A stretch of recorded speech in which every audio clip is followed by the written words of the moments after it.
banyak keputusan-keputusan penting yang akan kita sampaikan pada saat Rakornas. Jadi jangan sampai kelewatan. Respon ditambah responsibility menjadi resilience. Wah, ini adalah rumus yang luar biasa. Ini 5R. Betul, jadi 5R. Ada Raditya, ada Ranti, dan ada rumus 3R tadi.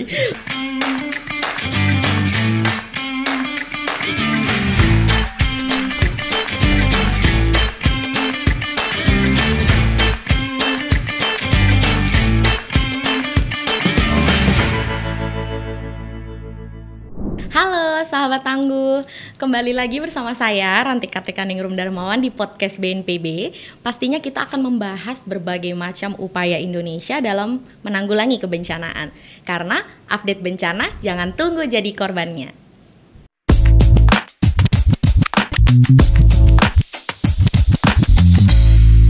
Oke, sekarang seperti yang kita ketahui nih sahabat tangguh bahwa penanggulangan bencana itu adalah urusan bersama dan pastinya membutuhkan komitmen yang sangat kuat dari pusat maupun daerah dalam memfasilitasi berbagai macam upaya dalam mencapai visi misi ini. Saat ini kita sudah kedatangan tamu yang sangat spektakuler. Mari ceritanya kita penasaran gitu gitu ya. Telah hadir bersama kita saat ini adalah Bapak Raditya Jati selaku Deputi Bidang Sistem dan Strategi BNPB. Selamat pagi Bapak. Selamat pagi Ranti, apa kabar? Pagi. Baik, Bapak gimana kabarnya Pak? Sehat. Kayaknya sibuk banget ya Pak. Saat ini memang lagi persiapan untuk Rakornas. Oh nah ini dia nih Pak, yang lagi kita tunggu-tunggu karena kayaknya sahabat tangguh tuh udah menunggu juga nih Pak. Oh tahun lalu tuh ada Rakornas, apakah tahun ini BNPB akan menyelenggarakan Rakornas lagi? Namun sebelumnya Pak, pastinya masih banyak Pak yang belum tahu apa sih itu Rakornas PB dan mengapa itu menjadi penting untuk dilakukan setiap tahunnya. Kira-kira seperti apa Pak penjelasannya? Baik Ranti dan sahabat tangguh yang saya hormati dan juga saya banggakan tentunya. Rakornas ini adalah rapat koordinasi nasional yang setiap tahunnya diselenggarakan oleh pusat, yaitu di Badan Nasional Penanggulangan Bencana, dan biasa kami bersama-sama dengan BPBD atau Badan Penanggulangan Bencana daerah yang menjadi penanggung jawab dalam urusan penanggulangan bencana hadir bersama dan tentunya juga melibatkan berbagai pihak-pihak lain, OPD yang terkait termasuk dari Bapeda, kemudian juga dari TNI, Polri dan seterusnya, relawan juga pastinya. Dan biasanya dalam Rakornas itu ada koordinasi terkait dengan secara direktif apa yang menjadi konsentrasi atau prioritas dalam hal pengelolaan risiko bencana atau penanggulangan bencana yang harus menjadi mandatori dilaksanakan, dan apa yang menjadi hot topic yang selalu dibahas per tahunnya, dan supaya dalam hal pelaksanaan itu selaras dengan apa yang menjadi kebijakan nasional. Dan tentunya pelaksanaan ini kan menjadi tanggung jawab kita bersama baik dari pusat maupun daerah. Jadi kalau tadi di awal tanggung jawab penanggulangan bencana adalah dari semua pihak termasuk dari pusat dan daerah, maka untuk itu kita menyepakati apa yang harus menjadi signatur untuk tahun ini, khususnya di 2023 itu menghadapi pengelolaan risiko bencana, sekaligus memberikan informasi apa yang telah updated terkait dengan kegiatan Rakornas ini, supaya semua pemerintah daerah khususnya nanti bisa menyesuaikan dengan program kinerjanya mereka. Baik, wah walaupun memang istilahnya kita tuh menyamaratakan visi misi kita, menyatukan kembali pandangan kita terhadap paradigma penanggulangan bencana di Indonesia pada tahun 2023 ya Pak, ya. Khususnya dan kembali menyesuaikan langkah-langkah sesuai kebijakan yang ada di daerah masing-masing. Tapi temanya nih Pak, pastinya Rakornas PB itu selalu membuat tema-tema yang spektakuler banget di setiap tahun. Nah kira-kira apa Pak tema di tahun 2023 ini? Ya, ini memang sedikit berbeda dengan tema-tema sebelumnya, dan kita mulai mempopulerkan istilah resiliensi. Baik. Sejak tahun lalu di bulan Mei awal itu istilah resiliensi itu udah masuk dalam Kamus Bahasa Indonesia. Betul. Jadi udah masuk KBBI, jadi secara resmi resiliensi sudah bisa dimanfaatkan dari sisi kebijakan. Nah, memang ini PR untuk menggaungkan masalah istilah resiliensi untuk ke bahasa lokal yang mungkin masyarakat juga masih apa sih resiliensi, tapi kalau kita lihat dari bahasanya, kalau kita lihat tema besarnya adalah penguatan resiliensi berkelanjutan dalam menghadapi bencana. Resiliensi berkelanjutan adalah suatu hal yang penting karena resiliensi itu sifatnya dinamis dan itu disampaikan oleh Bapak Presiden ke komunitas global waktu Global Platform for Disaster Reduction di bulan Mei tahun lalu di Bali dan dihadiri oleh 185 negara. Nah ini yang kita gaungkan terus karena ini sudah yang disampaikan Presiden, sekaligus kita juga punya Perpres 87 2020. Di situ adalah target 25 tahun Indonesia Emas itu bangsa kita, bangsa yang resilient terhadap bencana. Artinya ini adalah semangat yang kita kawal. Jadi kalau kita lihat penguatan resiliensi berkelanjutan dalam menghadapi bencana bisa dipenggal menjadi dua. Yang satu terkait dengan resiliensi berkelanjutan sendiri, yang satunya upaya apa yang harus dilakukan dalam menghadapi bencana. Jadi tema besar itu yang kita masukkan supaya isu secara terpaduan dari semua pra, saat, dan pasca itu betul-betul terkawal baik dari pusat maupun di daerah. Wih, berarti memang esensinya sangat kental ya Pak tentang resiliensi itu sendiri, bahwa sebenarnya kita ini ingin membangun ketangguhan bangsa secara mandiri ya Pak, karena pastinya bencana itu akan selalu datang silih berganti, dan bagaimana kita sebagai masyarakat bisa lebih tangguh, lebih resilience, dan secara dinamis berkelanjutan agar sampai anak cucu kita juga bisa memahami ya Pak ya tentunya. Dan kira-kira apa Pak yang membedakan Rakornas tahun ini dengan Rakornas tahun-tahun sebelumnya? Ini penasaran banget nih, soalnya kayak kita udah mulai menggaungkan resiliensi nih. Apa yang kira-kira akan menjadi istimewa? Iya, oke. Satu, resiliensi berkelanjutan ini kan muncul di Cibidaran bulan Mei, dan momentum kali ini bagaimana supaya itu tergaung terus setiap tahunnya. Makanya Rakornas kali ini adalah back to back nanti atau bersamaan nanti ada kaitannya bagaimana Global Forum for Sustainable Resilience itu diangkat terus. Baik. Ini akan menghadirkan juga para pembicara dari luar dan juga secara substansional digodok apa sih sebenarnya Sustainable Resilience ini yang akan menjadi agenda. Karena ini sudah beyond 2030, artinya sudah beyond Sendai Framework, beyond SDGs. Ya siapa tahu nanti setelah 2030 kita punya framework Sustainable Resilience yang usulnya dari Indonesia. Jadi itu yang pertama. Rakornas kali ini akan back to back dengan Global Forum for Sustainable Resilience. Ini kita mencoba mengingat kembali dan kita gaungkan tiap tahun sepertinya halnya World Economic Forum yang di Davos. Itu juga setiap tahun mereka punya agenda untuk World Economic Forum. Jadi sekarang kita bikin Global Forum for Sustainable Resilience. Itu dititipkan bersama, disandingkan dengan private sector. Yang kedua yang membedakan, kita akan ada yang disebut dengan pameran Asia Disaster Expo. Jadi ini back to back, nanti Rakornas, setelah Rakornas itu tanggal 2, kemudian tanggal 3 lanjut dengan pameran dan Global Forum. Tapi tanggal 2 itu adalah momentum di mana Rakornas itu kita laksanakan sekaligus pembukaan untuk pameran. Jadi harapannya nanti di Rakornas ini Bapak Ibu peserta yang hadir bisa mengikuti semangat apa sebenarnya dalam industrialisasi kebencanaan. Mengapa industrialisasi kebencanaan? Indonesia adalah Center of Excellence, laboratorium kejadian bencana, di mana memang kita harus punya dari hulu ke hilir, dari sains teknologi menjadi knowledge. Itu suatu kesempatan kita membangun industrialisasi. Jadi industrialisasi kebencanaan itu harusnya di Indonesia. Betul. Jadi ya apalagi produk-produk yang kita buat seperti early warning system, radar masih kita impor. Nah ini upaya apa, lompatan apa yang harus kita lakukan. Industrialisasi bencana adalah lompatan yang besar nanti kita akan lakukan, dan membangun lompatan yang besar harus berani melakukan sesuatu yang besar. Betul. Makanya kita sandingkan antara Rakornas, Global Forum for Sustainable Resilience, dan pameran industrialisasi kebencanaan. Harapannya nanti pengaruh utamaan pengurangan risiko bencana itu strategi-strategi ini betul-betul terbawa. Yang ketiga berikutnya adalah manfaat yang membedakan Rakornas kali ini, karena 2023 ini kita harus sudah punya RPJMN dan RPJP. Betul. Nah, apalagi nanti 2024 ini ada pilkada serentak, ada pimpinan baru di daerah. Visi misi ini harus masuk. Bagaimana mengarus utamakan strategi pengelolaan risiko bencana ini dalam RPJMN MD-nya mereka, kemudian masuk dalam anggaran, standar pelayanan minimumnya mereka juga harus masuk. Jadi saya rasa kesempatan kali ini direktif dari pimpinan tertinggi dan harapan itu adalah kami bisa, Pak Presiden bisa hadir di acara Rakornas sekaligus membuka dan juga memberikan direktif langsung kepada daerah khususnya dalam hal perencanaan dan strategi.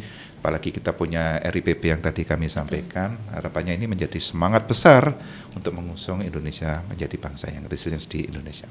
Wih, ini luar biasa banget, kayak banyak quotes-quotes yang bisa kita ambil ya Pak hari ini ya. Dan tentunya memang semangat ini yang mau kita bangun di Indonesia, di mana sebagai laboratorium kita bisa menjadi center of resilience dan banyak inovasi-inovasi baru ya Pak, yang bisa kita hasilkan sebagai sebuah negara yang tangguh secara berkelanjutan. Tangguhnya nggak hari ini aja gitu ya. Dan ini nih Pak, terakhir, kita yang kita tahu ya Pak, hasil rumusan dari Rakornas ini kan pastinya selalu menjadi dasar Pak. Ya. Walaupun kita berubah pimpinan daerahnya atau misalkan ada kebijakan-kebijakan baru, tapi tongkat estafet ini akan terus digulirkan pada daerah. Lalu, apa yang menjadi peran besar hasil rumusan Rakornas Pak?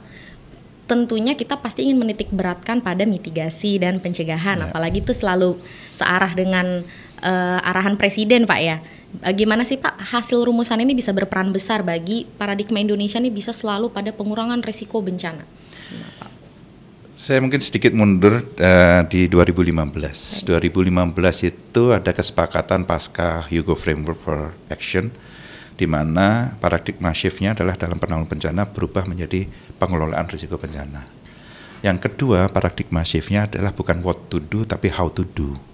Nah, ini yang menjadi semangat dalam konteks Sendai Framework itu ada 7 target global di mana memang mengurangi korban jiwa, warga terdampak, mengurangi kerugian sosial ekonomi, mengurangi kerusakan infrastruktur kritis, dan kemudian ada peningkatan strategi dalam pengelolaan risiko bencana di tataran nasional dan subnational level atau di daerah, kemudian meningkatkan kerjasama, kemudian dan selanjutnya adalah meningkatkan multi hazard warning system. Artinya dari 7 target global itu mulai dari memahami risikonya, bagaimana tata kelolanya, bagaimana investasi mengelola risiko bencana, dan bagaimana membangun lebih baik kalau itu terjadi bencana dan kesiapsiagaannya. Artinya dari semua semangat paradigma itu yang kita kawal supaya setiap kali kita Rakornas itu kita mencapai yang disebut dengan target untuk mencapai Sendai Framework.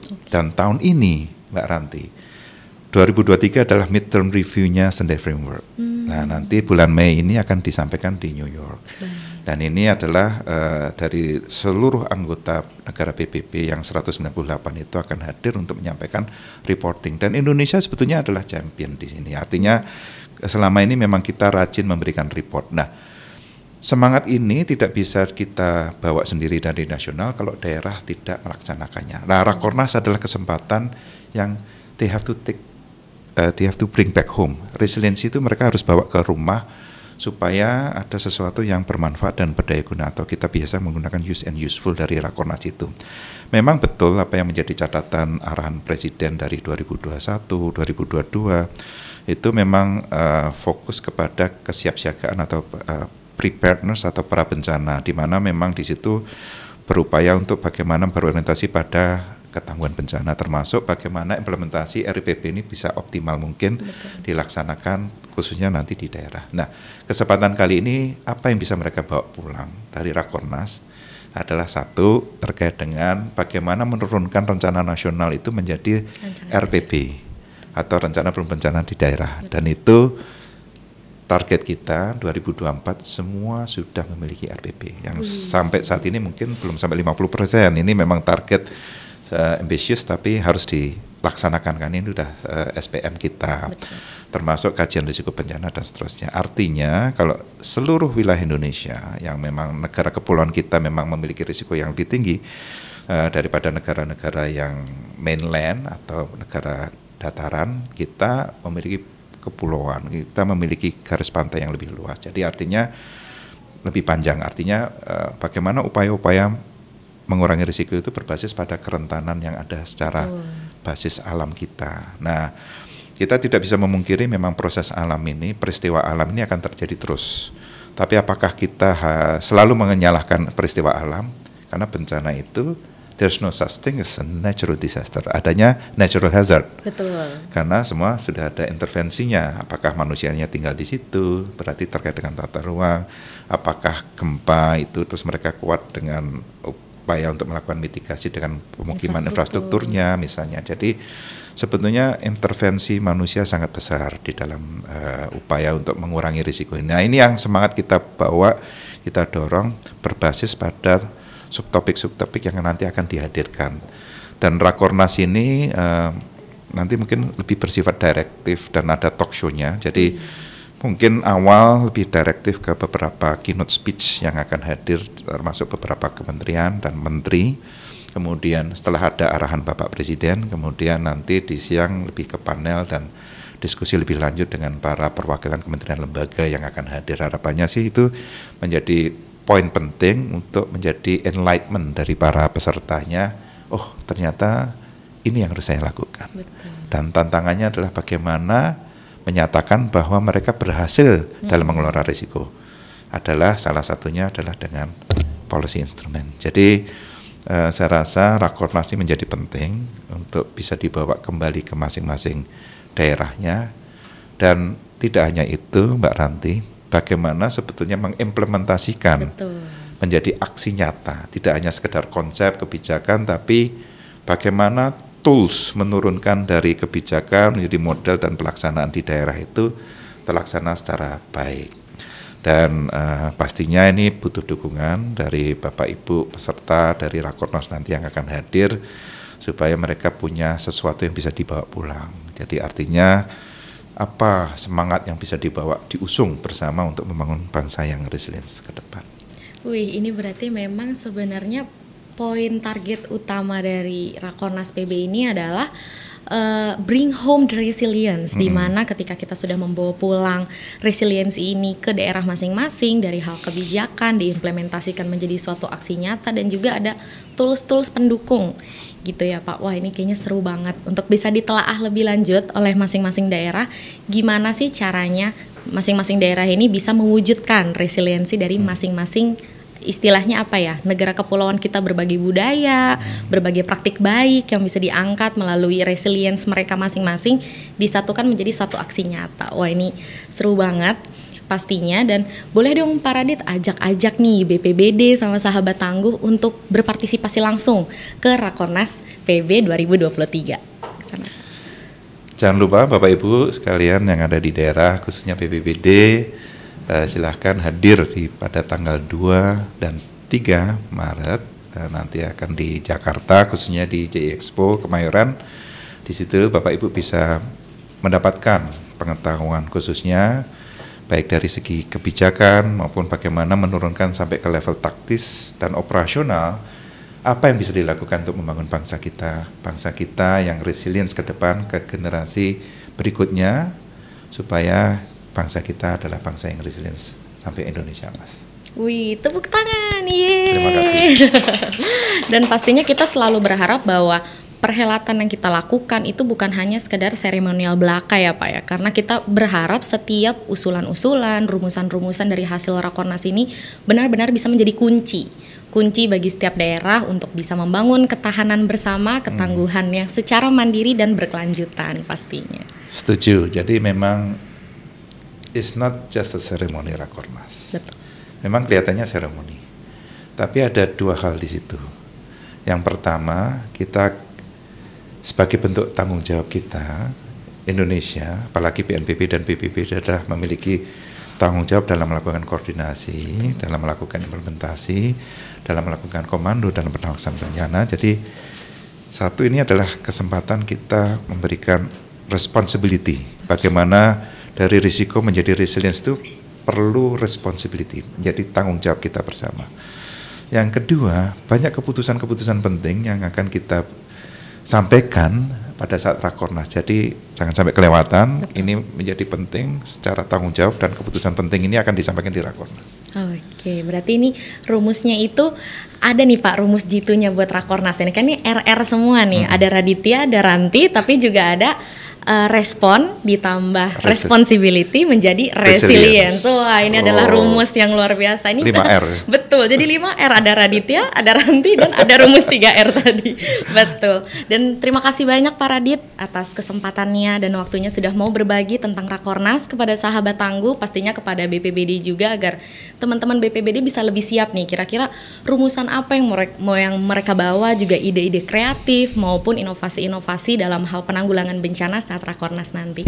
Semoga sehat selalu Pak Radit. Terima kasih Mbak Ranti. Walaupun sibuk tapi tetap tangguh ya Pak ya. Tetap resilience. Tetap resilience Terima dan kasih. tangguh. Siap. Sahabat Tangguh, terima kasih karena sudah mau nih belajar lebih banyak tentang upaya penanggulangan bencana di Indonesia, dan pastinya stay tune terus di media sosial BNPB karena kita akan terus menyajikan berbagai macam informasi menuju Rakornas PB 2023. Jadi jangan sampai ketinggalan karena update bencana jangan sampai jadi korbannya. Sampai ketemu lagi sahabat Tangguh. Boleh ke situ Pak, kita dadah-dadah sama sahabat Tangguh. Dadah.